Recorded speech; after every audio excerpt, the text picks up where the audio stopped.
বলছেন পিয়ার পদ্ধতি, এই নাম বাংলাদেশের লোক কখনো শুনে নাই। তাকে পিয়ার পদ্ধতি বলা হয়, তাকে আনুপাতিক বলা হয়। আজকে আমি চ্যালেঞ্জ করে বলতে পারি, যারা পিয়ার পদ্ধতি কথা বলছে তারাও পিয়ার সম্বন্ধে সঠিকভাবে জানে না। এই দেশের বর্তমান অবস্থায় এই সরকারের ভিতরে ওই যে আপনারা যা করছে তাতে আমার ধারণা এই সরকার নির্বাচন করতে পারবে না। এই ষড়যন্ত্রের মাধ্যমে বাংলাদেশের স্বাধীনতার সার্বভৌমত্বকে ধারণ করে একটা প্রতিযোগিতা চালানো হয়েছিল।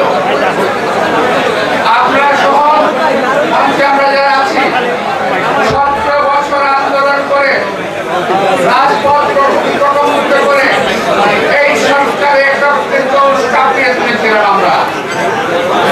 অতঃপর একটি শুভ সময়ে এই সরকারের পতন ঘটল। হাসিনা চলে গেছে, কিন্তু হাসিনার দোষরা কিন্তু তারা কিন্তু ষড়যন্ত্র করছে। সচিবালয় থেকে শুরু করে জেলা উপজেলা প্রশাসনের বিভিন্ন স্তরে এখন পর্যন্ত সেই কাজটা লোকেরা রয়ে গেছে, যারা এখন পর্যন্ত ষড়যন্ত্র,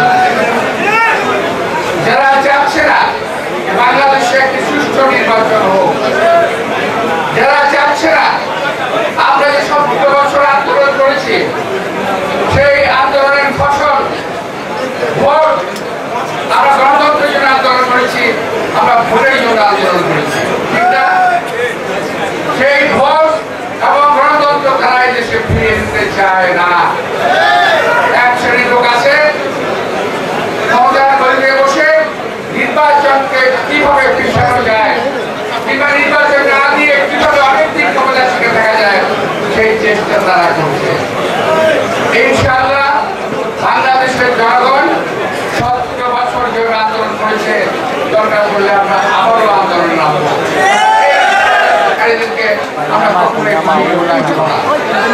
এই দেশের মানুষের ভোটাধিকার, এই দেশের মানুষের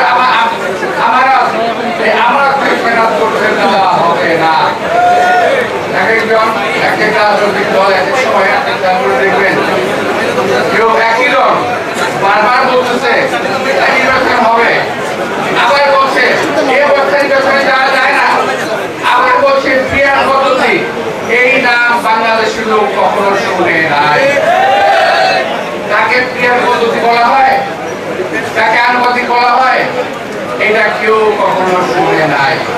আজকে আমি চ্যালেঞ্জ করে বলতে পারি, যারা পিয়ার পদ্ধতি কথা বলছে তারাও পিয়ার সম্বন্ধে সঠিকভাবে জানে না।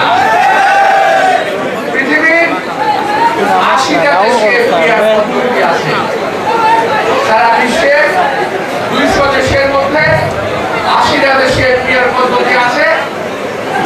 এই 80টা দেশের পিয়ার পদ্ধতি 80 রকম, একরকম নয়।